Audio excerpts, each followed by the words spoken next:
Well, the Colts have been through Plan A so far as the quarterback is concerned, and now Plan B. On Plan C, or is it D or F? Let's go to Courtney King and find out the latest. Courtney? Jim, it's probably Plan Z by now. Good evening, everybody. The Colts can't seem to catch a break in what's known as the quarterback apocalypse. Kerry Collins is still out and being evaluated for a concussion. With two QBs gone, the Colts are now forced to look elsewhere. Now, many of you are probably asking, what about Curtis Painter? But the Colts don't seem to be sold on him in the hot seat. So the Colts invited castoffs Dan Orlovsky and Brody Coyle to try out today to see who is right for the job. But the equation still hasn't been solved. Moving on to some college football, Saturday marks the annual Purdue and Notre Dame meeting in West Lafayette.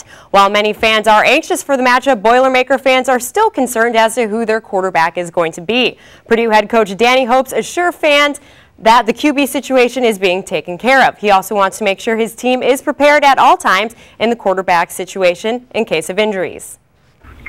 We would like to play both of our quarterbacks in the game Saturday and throughout the course of the season.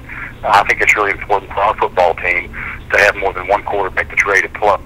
Last year we had a lot of injuries to the quarterback position and had to go with guys that had very little, if maybe not at all, game experience, and we don't want to be in that position again. But both guys can play. They both will play in the game Saturday, and we're fortunate to have two guys that are good quarterbacks that are healthy and that can operate our offense. The Fighting Irish face another challenge this weekend, playing their third Big Ten team. But the Irish are hoping to play their best football on the road to take this matchup. Brian Kelly gave a longer opening statement than usual today, stressing that he wants his team to play the same as last week's performance against Pittsburgh, with poise and confidence. Playing in front of a national audience again. But I think the most important thing is that, our guys understand how important it is to play your best on the road. One of the things that I liked about our football team at Pittsburgh is that we showed poise and confidence down the stretch. That you can't talk about. You have to go demonstrate that.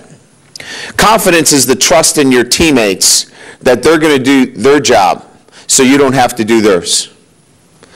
And those are hard to get to. And I was really pleased of all the wins that we've had. That was the first time that we exhibited in 2011 poise and confidence. Ohio State's head coach Luke Fickell spoke to the media today on his team's upcoming schedule. The month of October proposes a challenge for the Buckeyes, who are coming off of a 37-17 win over Colorado and a 3-1 record on the year. The Buckeyes will face 3-1 Michigan State and undefeated Illinois, Nebraska, and Wisconsin in the upcoming month, but Coach Fickell says he's more concerned on his team staying focused and improving day to day and week to week. It's hard to look past any one game. You lay awake at night anyway, but if you look and try and figure out what you're going to do the next 4 weeks, it's even more difficult. So 1 week at a time, our focus is on getting better, and we know with the kind of team we have and the amount of youth that we have that if we can continue to focus on getting better each and every day as well as each and every week, I think we got a chance to have a good month. It's a big month, and our guys understand that. But again, we try to make sure they stay focused on what it is we have to do, and focused on getting better. We know it's going to be a grind, and I think you knew that in the summer. You knew that when this thing started off. No matter what the situation was, that was going to be a grind. This is going to be a grind, and that's how you get better.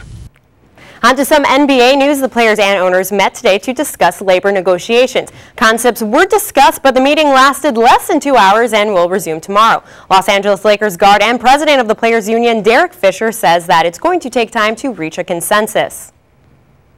We don't waste time in there, so sometimes they vary in length, and sometimes they get to a point where you have to break and go kind of to your respective offices, discuss some of the things that we touched on, and then come back at it tomorrow. So that's what our plan is right now. We'll figure that out as it goes tomorrow. We're committed obviously to the process, so if that's what we collectively decide, that's what we'll do. On to some local basketball news. The Mad Ants signed Marvin Phillips Jr. for the 2011-2012 season. Phillips Jr. played in all 50 games for the Ants last season. He also finished 5th in the league in rebounds per game, averaging 9.3. He was also first in offensive rebounds at 3.7, and he averaged 12.3 points per game. Before being traded to the Mad Ants last season, Phillips Jr. played with the Iowa Energy. Moving on to some local baseball news, Jared Parker, a Norwell High School grad, is making his Major League debut with the Arizona Diamondbacks right now. D-backs and Dodgers tied at 0 in the 4th. Parker has so far pitched 3 scoreless innings with 0 runs and only 1 hit. Not too shabby. Welcome to the show, Jared Parker. The White Sox announced last night that Ozzie Guillen and his team have parted ways after 8 years together and 1 world championship. The White Sox released Guillen from his contract to allow him to pursue any other managing opportunities.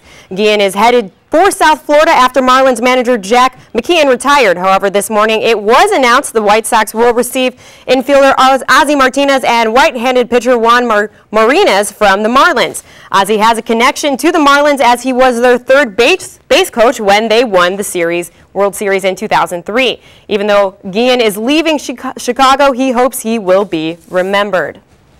I appreciate at the end of the day, they're being so great with me. With my managing career and playing career. I know they're not going to forget me. They can't. Even they want to, they can't. They walk to the ballpark, my picture will be out there. I hope they don't take it out. I'll be Jerry's friend forever. There's no doubt in my mind.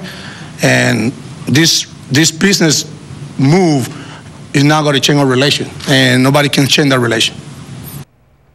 That's all we have for you in sports. Let's send it back to the newsroom with Jim. All right,